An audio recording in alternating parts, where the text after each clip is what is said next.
Sebuah penelitian di awal tahun 2020 kemarin menyebutkan bahwa 40% pengguna internet di 23 negara pernah mengalami pencurian data pribadi di internet. Sementara itu di tahun 2019, total ada 4,1 miliar data yang dicuri di dunia maya. Beberapa waktu yang lalu, saya sempat kejadian kebobolan. Ada tagihan yang isinya adalah tagihan pembelian aplikasi, padahal saya nggak pernah beli aplikasi. 8 juta rupiah lah. Nah, ini bisa lihat nih sebenarnya target saya ini lagi ngapain. Mungkin dia lagi ngirim WA atau dia lagi ada di mana.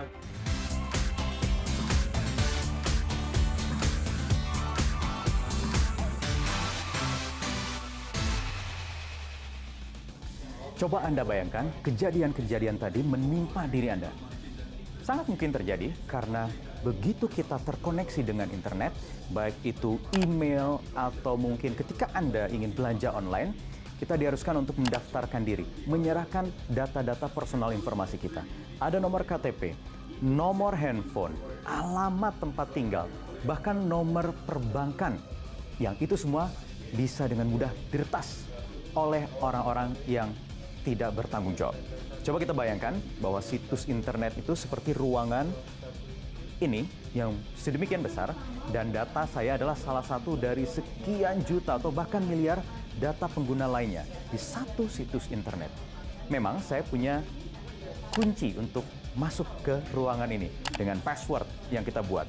Tapi di dunia maya itu bisa dengan mudah diretas oleh hacker jahat atau cracker yang bisa meretas masuk mencuri data-data pribadi kita. Saya punya teman yang ingin berbagi pengalaman dengan peristiwa buruk yang dialaminya di internet.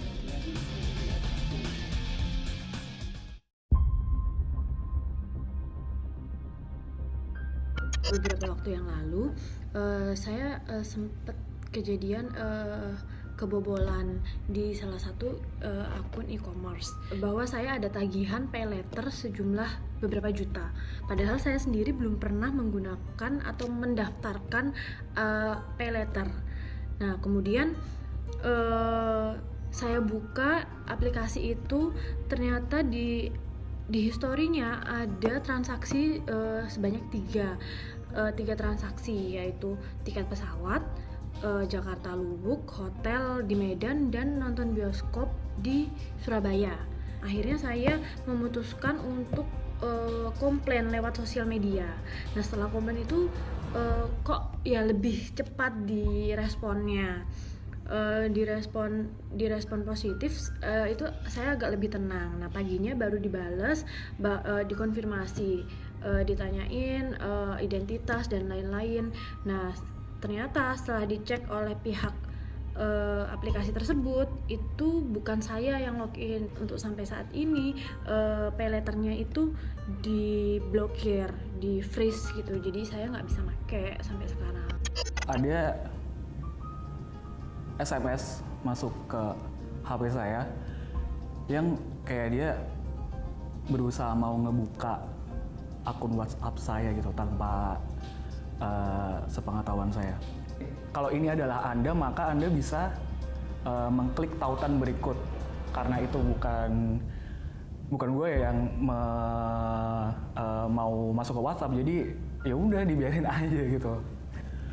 Ada email masuk yang isinya adalah tagihan pembelian aplikasi, padahal saya nggak pernah beli aplikasi di situ.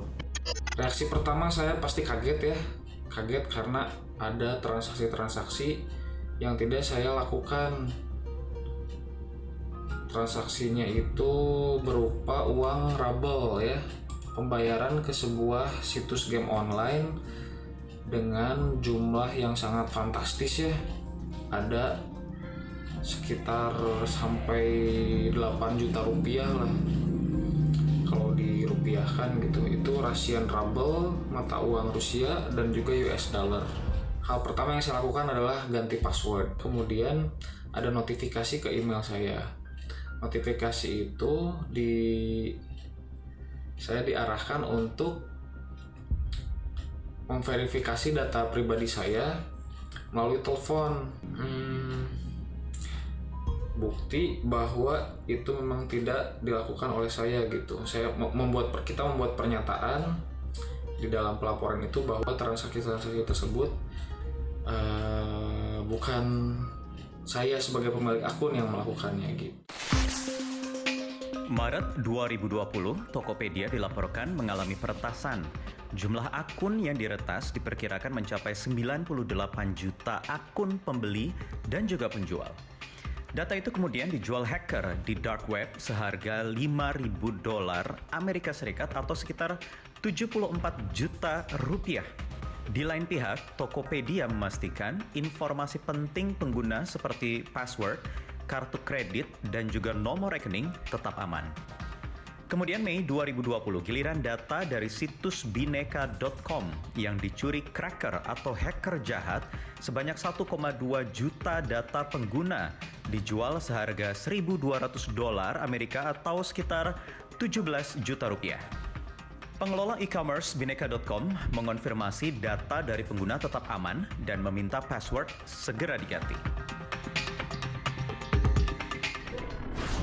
Pencurian data tidak hanya terjadi di e-commerce saja seperti yang tadi sudah kita singgung sebelumnya, tetapi juga bisa secara langsung real time dengan apa yang kita gunakan saat itu sehari-hari. Handphone misalnya. Jadi jangan salah, kita itu menggunakan handphone sehari-hari ketika ada di tempat umum itu sangat rentan dicuri data pribadi kita yang ada di dalam telepon. Benar begitu Mas Pratama Persada, saya ingin tanyakan langsung ke pakarnya. Jadi rentan sekali ya Mas dari handphone itu? Orang berpikir bahwa yang diserang hackers itu hanya komputer saja atau laptop saja, ya kan? Nah, sekarang nggak berubah. Yang diserang itu adalah gadget, handphone, tabs, dan lain-lain. Nah, ini menjadi ancaman baru buat kita gitu. Yang paling utama diincar itu apa Mas? Gini, berbahayanya bukan karena mungkin dicuri informasi atau dicuri dananya, walaupun kalau itu kerjasama dengan pihak bank gampang sekali gitu. Tapi bahayanya kalau misalkan nomor rekening kita tiba-tiba dimasukin uang yang kita nggak jelas dari mana, digunakan untuk money laundry gitu. Kita nggak ngerti apa-apa, ya pasti kita akan ditanya-tanya gitu. Ini kok Anda tiba-tiba dari rekeningnya jumlahnya cuma 100.000 kok jadi 100 miliar gitu, dari mana gitu. Itu kan cukup bahaya gitu. Selain juga data-data di handphone kita, tadi saya sebutkan bahwa data-data kredensial kadang-kadang terutama orang Indonesia ini suka lupa. Akhirnya apa? Nyimpen di dalam handphone gitu, entah itu di dalam phone book atau di dalam file text dan lain-lain. Nah, itu begitu handphone kita ini disadap gitu atau di injek malware gitu, itu semua informasi yang ada di handphone kita ini bisa diambil gitu. Bahkan device hardware-nya bisa dikontrol. Bisa dicontohkan, didemonstrasikan untuk pemirsa di rumah, Mas Pratama? Bisa sekali kita demokan. Oke, terima kasih Mas Pratama Persada. Sama-sama, Mas Wahyu. Nah, tadi kita sudah tahu ini handphone yang sudah kena target. Kita bisa memonitor menggunakan web application. Misalkan menggunakan VPN dari Marshall Island. Nah, setelah ini kita coba masuk ke dashboard untuk mengkontrol handphone yang sudah kita sadap. Nah, ada banyak sekali informasi-informasi yang bisa kita dapatkan dari handphone yang sudah kita sadap. Mulai dari SMS, ini kita bisa lihat data SMS-nya, bisa kita baca komunikasinya mereka gitu. Kemudian ada MMS kalau kita perlu, kemudian ada call record. Nah, di sini kita bisa tahu, bisa mendengarkan kalau misalkan target kita ini menelpon atau menerima telepon gitu. Selanjutnya yang cukup menakutkan adalah adanya fasilitas atau feature remote control. Kenapa? Karena di sini kita bisa melakukan kontrol terhadap handphone target itu tanpa sepengetahuan target. Jadi handphonenya biasa saja. Nah, ini bisa lihat nih sebenarnya target saya ini lagi ngapain. Mungkin dia lagi ngirim WA atau dia lagi ada di mana. Kita juga bisa melakukan explore terhadap file-file yang ada di handphone tersebut. Kemudian kita juga bisa melakukan aktivasi perintah-perintah yang ada di handphone dan lain-lain. Nah, ini semua bisa kita lakukan secara remote dari manapun juga. Ketika kita mendapatkan link dari orang-orang yang tidak jelas itu siapa pengirimnya gitu, apalagi sekarang kita banyak juga menerima link melalui jalur SMS, jangan pernah melakukan klik link tersebut gitu. Jangan pernah melakukan ketika sudah tidak sengaja kita melakukan klik, jangan pernah mengisi apapun di link tersebut begitu. Kenapa? Karena ketika kita melakukan clicking terhadap sesuatu yang kita tidak tahu, bisa jadi yang kita klik itu adalah perintah untuk menginstal malware ke handphone kita.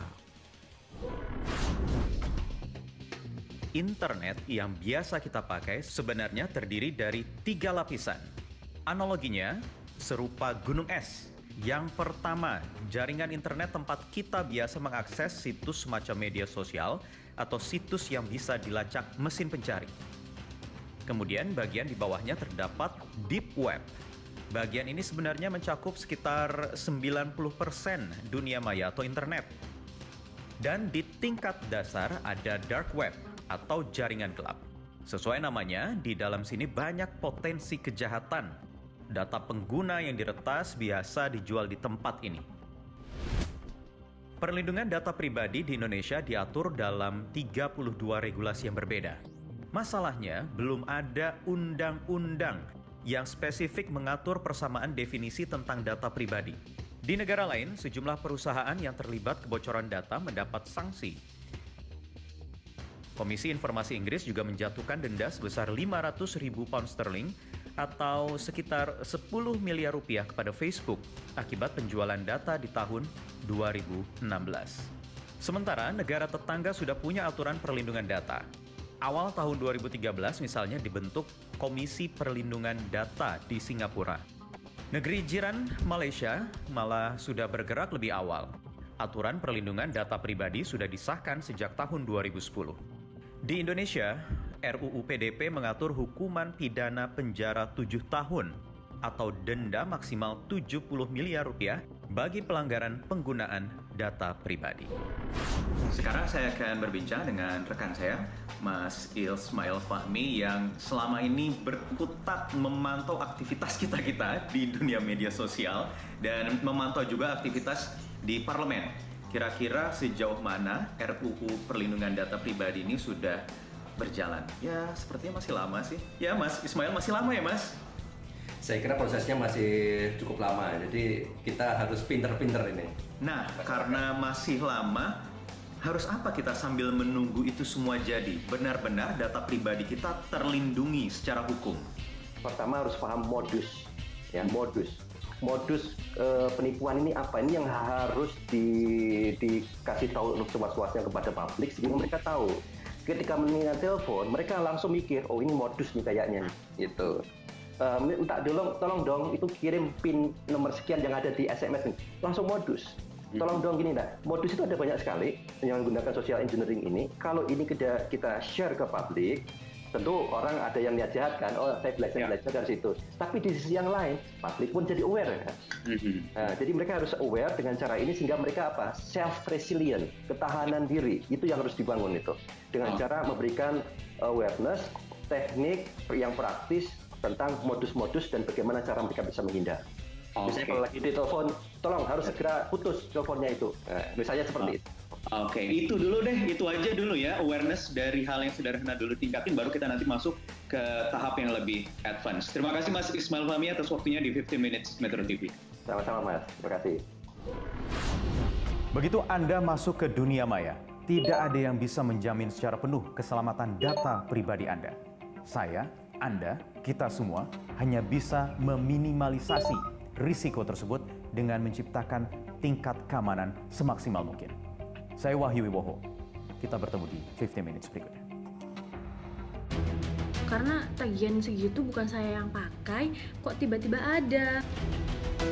Email masuk itu seharusnya ke folder spam. Dari saya cukup sederhana, satu password ya, bikin password yang ribet